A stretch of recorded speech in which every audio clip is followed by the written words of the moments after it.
All right. Arizona coming in here get to play them the second time this season. We got some things to clean up from the first time that we played them. Obviously, it was a hard-fought game. They have a really good, stout defense, one that creates a lot of havoc for us. Bring a lot of pressure. Got a lot of great players.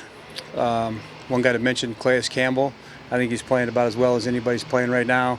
He's a beast. He's big. He's strong. And he's playing really well. So we're going to have to make sure we can handle him and continue to progress the way we are. I like how we played last week, to put 24 points on a really good defense that one that had shut us down earlier in the year. I thought was a really positive move and converted on third down. So I thought we did a lot of things well in that game.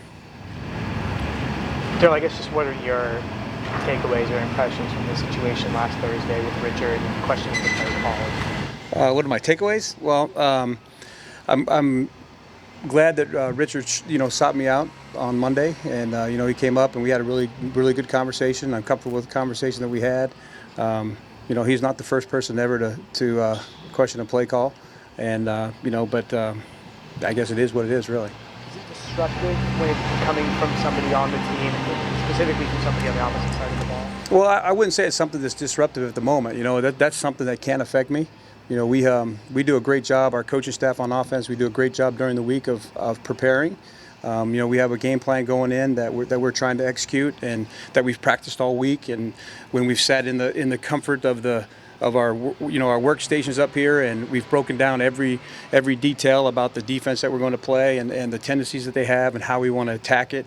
And in those moments where it's calm and there's not all the chaos, so we've done all that preparation, and we're going to let that preparation work. That doesn't mean we don't make adjustments, but we're going to let that work. And we as coaches have to be calm and collected in those moments. When you guys talked, what did you want him to understand or take away from your guys' conversation? I'm not going to convince Richard of anything, So I'm just comfortable really with how the conversation went. I thought it was a good conversation. Do you feel like it's ever a defensive player's place to call out a play call?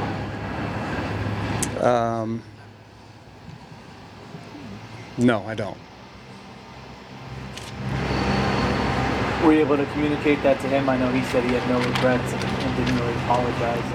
Like I said, it doesn't really matter. It's something that we talked about, that we moved on. I said, again, I'm comfortable with the conversation that we had and what he said to me. But he's still going to have his opinion. I mean, everybody's going to have their own opinion.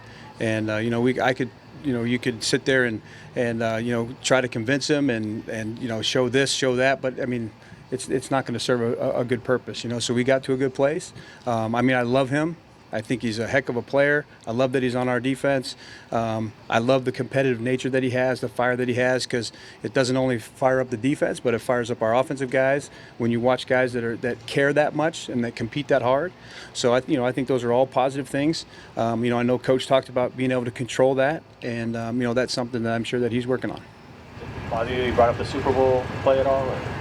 Well, it's it comes with the territory, but the Super Bowl play has nothing to do with that play. And if we talk about every bad play that ever happened, we wouldn't be able to play football anymore. If we I'm not going to do that again.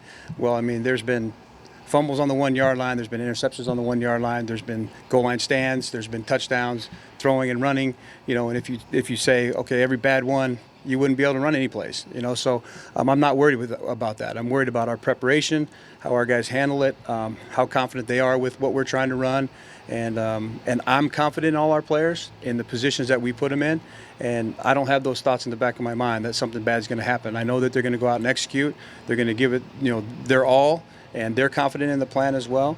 And then we'll let it go. In the past month or so, we've seen with Doug and Richard, they're not afraid to share their opinions in the heat of a game. You've coached on different teams with different groups of players. What's it like with this specific team, being on the sideline where you kind of might not be sure what you're going to hear or what the players are going to do on any given play? Well, I think every team has a wide range of characters on it, and you're going to have your quiet guys, you're going to have your boisterous guys, guys that are that are willing to step out and be like that. So I think the thing that we do really well here that Coach always talks about is we celebrate our players and the uniqueness that they have. We allow them to do some of those things, but I think that there's repercussions when they step over the line, and that's not for me to handle. That's for Coach to handle, and how he wants to handle that. And but I'm comfortable with all our guys. I love the fiery nature.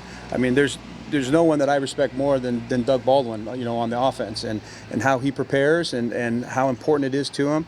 And it's not a bad thing that he's telling me that he wants to be part of it and he wants the ball. I mean, I'd rather have a guy like that than, okay, I'm going to give you a chance and they shy away from it. So he just thinks that he can help us win, and that's a good problem to have. Is that what he was yelling when he came off the field after scoring? I think he was really excited about making that play, and I mean, we 2 plays before, we tried to throw it, and we rolled out to the right, and they had a guy that was in the lane, so we weren't able to get it to him. Then we ran it on the next down, and then we went right back to him on the next one. So I don't know exactly what he was yelling about, but I would know he was excited that he was able to score a touchdown.